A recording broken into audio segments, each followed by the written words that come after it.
Hi Sakshi, welcome to my podcast. Thank you so much, Mrs. Chandra, for having me here. Same here. Yeah, after a long time, तुमने इतने short notice पे time निकाला मेरे लिए because मेरा भी schedule थोड़ा packed था, but I'm happy you are here. Okay, so I would like you to please introduce yourself to our viewers so that they will know कि आज कौन है हमारे साथ, the special one. Please. Hello everyone, my name is Sakshi. I live in Uttarakhand and I got married in 2016 in December and I'm blessed with a baby boy Ahan. Okay, so actually tell me, were you from civil background or you were from defense background before marriage? I was totally from a civil background. No Okay. idea of any army life, फौजी life, क्या करते हैं क्या नहीं करते हैं कुछ भी नहीं पता था. Just like me. बिल्कुल एज अ मतलब बिल्कुल स्ट्रेंजर की तरह मैं आई and then we got married. पहले तो कुछ चांस ही नहीं पता था कि मतलब आर्मी लाइफ होती है ऐसे और मैं कभी जाऊंगी उस बैकग्राउंड में. फिर धीरे धीरे बात बनी आगे, फिर हमारा बात. तो what is the major difference you find in army life and civil life? मतलब आपको एक होता है ना चेंज फील होता है. हाँ. शादी के बाद जनरली सब लड़कियों को होता है, बट ये पूरा होता है ना सब कुछ ही चेंज, कुछ ज्यादा ही अलग लेवल पे चेंज होता है. तो इसमें आपको बिजनेस सबसे class family is totally different and army class family is totally different. बहुत ज्यादा डिफरेंस था. Eating habits of mess specially and get together parties and all everything. मतलब काफी चेंजेस थे बट हाँ बहुत मजा आया, काफी एंजॉय किया. तो कोई एक बहुत बड़ा चेंज आपकी लाइफ का शादी से पहले और शादी के बाद? शादी से पहले मैं कहूँगी कि मैं हमेशा से जॉइंट फैमिली में रही हूँ. अच्छा. सब लोग साथ में रहते थे हम सब लोग. शादी के बाद एकदम से बिल्कुल मतलब अलग. फिर वो फौज की ही फैमिली हमारी पूरी अपनी फैमिली बन जाती है. तो मतलब वो बहुत चेंज. मतलब मुझे लगता है कि आफ्टर मैरिज बाकियों के होते हैं एक इन लॉज फैमिली, लेकिन हमारे होते हैं दो एक इन लॉज और एक ये आर्मी वाली जो लाइफ होती है. ये भी हमारे लाइक हमारा घर, हमारा ससुराल जो भी है, they are like this only and this is the best part है ना. वो वाली लाइफ का बहुत एंजॉय करते हैं. साथ में रहते हैं तो बहुत कुछ सीखने को मिलता है. एंड मतलब सबने बहुत प्यार दिया शादी के बाद. दो अभी मैं बहुत छोटी थी, जूनियर मोस्ट थी वहाँ पे. सारी लेडीज ने जयपुर में बहुत प्यार दिया. Jaipur was my best tenure. बहुत मजे किए. Jaipur itself a very happening city है ना. बहुत एंजॉय किया हमने वहाँ पे. बहुत घूमे थे, बहुत एंजॉय किया, बहुत पार्टीज करी. बहुत सारी फ्रेंडशिप ऐसी बनाई है जो अभी तक मतलब कंटिन्यू लाइक अ फैमिली. अच्छा, आपकी मैरिज को approximately 10 years I guess we will complete 10 this year. Okay, nice. So how many years you were together and how many years you were separated due to your husband's duty commitments? This is I'll say very painful question. Okay. It will this year we'll turn 10 years of our marriage, and in this 10 years 7.5 years I was living with my in-laws and only 3.5 years we were together. Oh my god, like seriously. Yes. For more than 7 years you were 7 separated years. from your husband. Yes. And 3 years only you were together. Yes. So it must be very difficult for you. Yeah, it was challenging, it was difficult, but yes, जितना hurdles आते हैं हम strong बनते हैं. हम बहुत कुछ सीखते हैं. तो इतना टाइम जब सेपरेशन रहा और ऐसा मुझे पता है कि आपका एक बेबी भी है, तो फिर तो आई एम श्योर कि आपका प्रेगनेंसी पीरियड एंड सारा कुछ हाँ मतलब सब कुछ अकेले ही किया है. अकेले ही किया है. इन-लॉज का बहुत बड़ा सपोर्ट रहा है इसमें. मतलब आपके जब इन-लॉ सपोर्टिव होते हैं तो आपको मतलब एक easy you got a easy way to live there कि हाँ if your husband is not with you at least somebody is there to look after you. जब हस्बैंड की फील्ड पोस्टिंग आती थी तो इन-लॉज ने बहुत ज़्यादा सपोर्ट दिया. एंड वहीं पे रहती थी, मैं नोएडा में ही रहती थी. तो जैसे आपकी प्रेगनेंसी और डिलीवरी के time your husband was not there, so how did you feel at that time? It was very tough at that time. उस टाइम पे लगता है कि आपका हस्बैंड का सपोर्ट होना बहुत जरूरी है. देखने के लिए कि अच्छा क्या हो रहा है, कब आने वाला है, कब आने वाली है टाइप्स. बट वही सर्कमस्टेंसेस ऐसे हो जाते हैं कि आप मतलब दोनों चीज़ें नहीं हो पाती. जब मैं हॉस्पिटल में एडमिट थी उसी टाइम पे हस्बैंड ने लीव ली थी, फिर वो आए थे वहाँ पे। एंड हाँ मतलब लगता है कि डिलीवरी के टाइम पे आपका हस्बैंड का सपोर्ट मतलब एक हाँ कि सब लोग साथ में है, पर कि हस्बैंड की प्रेजेंस बहुत मैटर। अच्छा, जैसे हमारे हस्बैंड्स की जॉब ऐसी है कि फील्ड पोस्टिंग्स आती हैं ऐसी जगह जहाँ पर हम उनको ज्वाइन नहीं कर सकते हैं। तो how did you feel when he got the first field posting after your marriage?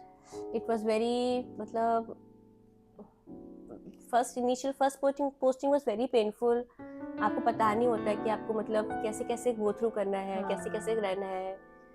शादी के बाद पहली बार जब वो गए थे तो लगा था कि अरे कैसे रहूंगी, कैसे सरवाइव करूंगी, बट या धीरे धीरे स्ट्रांग बने, बहुत सारी चीजें सीखी करी अपने आप में, तो आई मैनेजेबल हो मस्ट से गया कि था। ये फिर जो 7 इयर्स का सेपरेशन आपका रहा है उसने मुझे बहुत स्ट्रांग बनाया है, इंडिपेंडेंट बनाया है। एंड मैंने जॉब भी की थी कैम्ब्रिज में, स्कूल में आई डिड टीचिंग, एंड उसके बाद देन फिर पोस्टिंग आ गई थी दोबारा, देन अगेन वी जॉइन। मतलब एकदम बीच बीच में कुछ कुछ पोर्शंस में आप लोग इकट्ठे रहे हो और ज्यादातर हाँ अलग रहे। तो मुश्किल हो जाता है ना एक बच्चे की अपब्रिंगिंग स्पेशली खुद से वेरी करना। ट्रू, बहुत मुश्किल हो जाता है। अहान बहुत मिस करते हैं अपने पापा को, पापा कब आएंगे, ही इज ऑलवेज वेटिंग कि मेरे डैडी अब आएंगे, डैडी अब आएंगे, मैं डैडी के साथ ये करूंगा, मैं ये करूंगा। But the plus point is ऐसे जब भी हम छुट्टी पे आते हैं, मतलब हस्बैंड जब भी छुट्टी पे आते हैं, हम लोग इतना घूमते हैं उस टाइम पे, हम 15-20 डेज की ट्रिप के लिए जाते हैं, मतलब for a month also we go for a trip, and फिर उस टाइम पे इतना घूमते हैं, एंजॉय करते हैं कि वो सब कुछ बैलेंस हो जाता है। मतलब फिर लगता नहीं है कि हाँ, मतलब मुझे लगता है कि वो टाइम एक ऐसा होता है कि उसमें हमारा दिवाली, होली, सब फेस्टिवल्स आ जाते हैं, सब बन जाता है उस टाइम पे। उसी 15-20 दिन में ही हम पूरे साल के फेस्टिवल्स एंजॉय कर लेते हैं। मतलब लगता है कि बस जी लो, यही वो पल है, बस जी लो। करेक्ट, तो हमने बहुत एंजॉय करते हैं उस टाइम। अच्छा, बहुत बार सुना है कि लोग सोचते हैं कि आर्मी लाइफ बहुत ही ग्लैमरस होती है, so what do you say about it? मैं इस बारे में यही कहूँगी कि सामने से चीज़ें बहुत इजी लगती हैं, but behind the curtain things are very difficult. Posting आती है हस्बैंड की, फिर हमारी पैकिंग, अनपैकिंग, बच्चे के स्कूल का एडमिशन, ये बहुत बड़ी प्रॉब्लम हो जाती है कि कहाँ पे डालें, कहाँ पे नहीं डालें, कैसे करें। मतलब आई मस्ट से जैसे मिड ऑफ द सेशन होता है, हाँ, सपोज जुलाई अगस्त में आपकी कोई पोस्टिंग आ रही है, अब जुलाई अगस्त वो सेशन वहीं पे रुक जाता है। If your child is not in APS, if he is in civil school, तो वो बच्चा कंटिन्यू कैसे करेगा? और फिर अलग जगह जाके हम उसको जब स्कूल में डालते हैं तो मतलब syllabus, criteria, everything is very different, सब कुछ मतलब एक बच्चे के लिए भी एक हर्डल है। तो मतलब यही है ना कि वैसे होती नहीं है, glamour is there, but behind the curtain I think बहुत सारी रिस्पॉन्सिबिलिटीज, हर्डल्स एंड काफी सारी चीजें ऐसी होती हैं कि हर चीज हम बताते नहीं है। हाँ, है ना, हर चीज हम बताते नहीं और शायद बतानी भी नहीं चाहिए हर चीजें, बट स्ट्रगल इज देयर। हम शो करते हैं कि हम we are very happy but we are strong, we are very strong. I totally agree. Have you ever compromised your career for because obviously जब हस्बैंड अवेलेबल नहीं है तो आपको कुछ हस्बैंड की ड्यूटीज भी करनी पड़ती हैं अपने घर में, तो उन ड्यूटीज के चलते हैव यू एवर मतलब आपको करियर अपना कॉम्प्रोमाइज करना पड़ा? डेफिनेटली था ही वाला point. I was working in a school, I worked there for a year. Then उसके बाद फिर मदर इन लॉ का knee replacement surgery was there, तो हस्बैंड तो आ नहीं सकते थे, तो फिर अब अहान भी बहुत छोटा था उस टाइम पे, तो फिर मैंने अपनी जॉब को रिज़ाइन किया। तो क्योंकि मम्मी अहान को देखती थी उस टाइम पे, जब मैं स्कूल जाती थी जॉब के लिए, पिक एंड ड्रॉप पापा करते थे, पूरा टेक केयर मम्मी करती थी। मम्मी का नी रिप्लेसमेंट हुआ तो फिर मैंने अपनी जॉब क्विट करी। और फिर and this is also a sacrifice ना कि आप अपनी फैमिली के लिए, because उनका बेटा अवेलेबल नहीं है, आप हो तो आपको वो बेटे वाली जिम्मेदारी पूरी रिस्पॉन्सिबिलिटी लेनी है। मैंने उसमें बहुत कुछ सीखा स्कूल से। मेरा मतलब वो 1 ईयर इतना अच्छा निकला कि मुझे पता ही नहीं चला मेरा 1 ईयर कहाँ गया हो। मैंने बहुत एंजॉय किया था। सी यही होता है ना, हम हर छोटी छोटी चीज में शायद हैप्पीनेस ढूंढ लेते हैं, है ना। हम क्रिप नहीं करते यार हस्बैंड हमारे साथ नहीं है ना। हस्बैंड के बिना भी जीना सीख लिया है थोड़ा थोड़ा। हाँ, उनकी एब्सेंस में हमें होता है कि में। ठीक है ना यार, हाँ, अभी नहीं है, कभी ना कभी तो साथ होंगे, तब हम खुल के एंजॉय करेंगे, है ना। सो आई थिंक ये हमारे फौजी अंदर पार्ट का बेस्ट पार्ट है, जो जिसने हमें स्ट्रांग बनाया है, इंडिपेंडेंट बनाया है, करेजेबल बनाया है। Okay, how do you describe your day-to-day life in daily routine like? Routine अपने आप से पूरा सेट करना पड़ता है कि आपको पूरे दिन में क्या करना है। You have to analyse your plan according to that day. मैं उसको बेटे को स्कूल भेजती हूँ, फिर ब्रेकफास्ट एंड ऑल, उसके बाद मैंने जुम्बा ज्वाइन किया। Oh good. तो 1.5 hour I go to gym, I work out there, then again बेटा स्कूल से आ जाता है, उसके बाद फुटबॉल क्लासेस जाता है, वो देखना होता है, उसकी पढ़ाई, उसका homework. Like you have to set your routine, set करना पड़ता है कि आज आपको ये करना है, आज आपको वो करना है। तो you have to keep busy yourself, वो बहुत जरूरी है। अगर आप बिजी नहीं रखोगे तो फिर पूरे दिन क्या ही करेंगे, मतलब डे कैसे निकलेगा पूरा। खुद ही एक टेंशन आना शुरू हो जाता है, फिर मन भी नहीं लगता है। तो the more you will get busy, the more you will be happy. या करेक्ट आई एग्री। जैसे साक्षी, मुझे भी अभी बहुत टाइम हो, बहुत तो नहीं, मतलब जितना भी टाइम हुआ है मुझे आर्मी लाइफ में आए हुए, तो मुझे ऐसा लगता है कि जो ये आर्मी वाइब्स होती है ना, इनका एक अलग से बॉन्ड बन जाता है, जो हर रिश्ते से बहुत अलग सा रहता है। तो आपके साथ ऐसा क्या एक्सपीरियंस रहा है? मेरा बॉन्ड आर्मी वाइफ्स के साथ बहुत अच्छा रहा है। सबके साथ, हर एक जगह जहाँ जहाँ पे पोस्टिंग आई है, एक बड़ा अलग सा बॉन्ड बन जाता है, जो हम एक कनेक्शन स्टार्ट हो जाता है जब मिलते ही। एंड वो सेम वाइफ के साथ एक, मतलब together we build a good relationship, और एक कनेक्शन स्टार्ट हो जाता है कि हाँ, कि हम मतलब अपने थॉट शेयर करना स्टार्ट कर देते हैं कि ऐसे हुआ था, ऐसे हुआ था, ये किया था, वो किया था। तो मतलब अच्छा हेल्दी ये चीज मुझे बहुत अच्छी लगती है, क्योंकि मैं इस पॉडकास्ट के थ्रू ही मैं इतने लोगों से मिली हूँ अभी तक, जिनसे मैं आज तक, मतलब मैं उनको जानती भी नहीं थी, बट ये बस एक था कि she is an army wife, तो वो कॉन्टेक्ट्स यूज करते करते उनसे मिली, और आई मस्ट से इतना मुझे सीखने को मिला है। जितनों से मैं मिलती आई हूँ, आई फील लाइक सबसे कुछ सीखने को मिल जाता है, इंस्पिरेशंस इतना। और इन एवरी पॉडकास्ट मुझे जो भी इस चेयर पे आता है, मुझे कुछ सिखा के जाता है। तो I really feel very proud कि मेरे को कुछ सीखने को मिल रहा है इस चीज में, और वो जो बॉन्ड मेरा सबसे बनता जा रहा है ना, नहीं, I must say you are doing a very good job. आपने इतने अच्छे एफर्ट्स मारे, आपने सोचा इस चीज के लिए, that is a very nice thing. Thank you so much. अच्छा, एक और मन में बात आ रही थी, have you ever feel anxiety और सम फियर इटर्निटी में, जैसे हम हैं तो इसमें हस्बैंड की पोस्टिंग ना ऐसे एरियाज में भी आती हैं, you can understand what I am trying to say, तो कैसे आप मैनेज करते आए हो?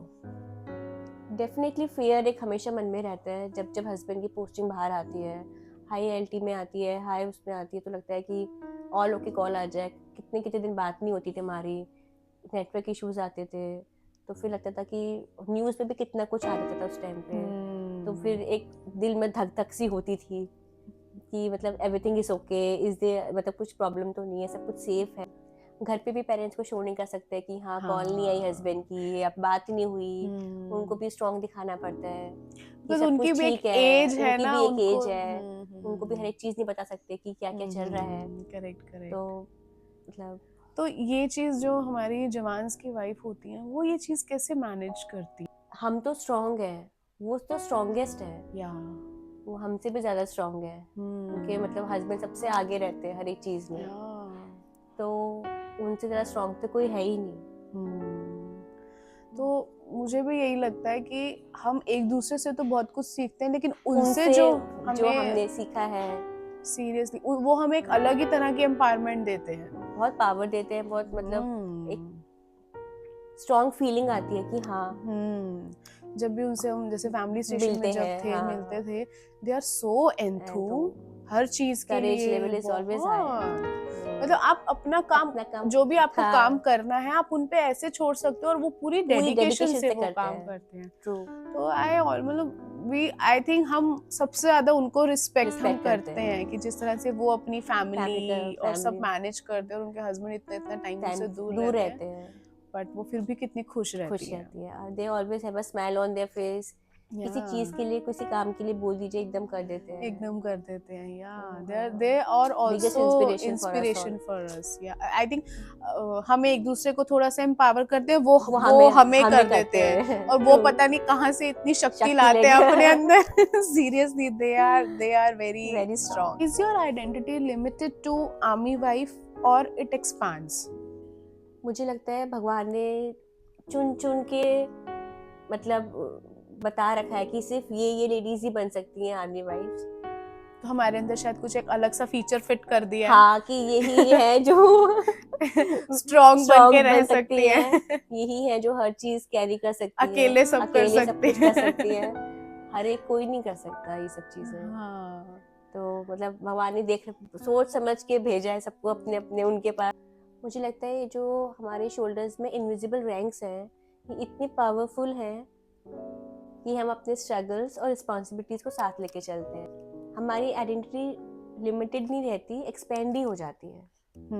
मतलब आइडेंटिटी जो हम हैं वो हम की जगह इतना सब कैरी करते करते करते वो इतना एक्सपैंड हो जाता है कि हम आर्मी वाइफ बन जाती है। हम अपने हस्बैंड की वाइफ होते होते आर्मी वाइफ बन जाती है। वो इतनी एक्सपैंड हो जाती है हमारी आइडेंटिटी। Yeah true.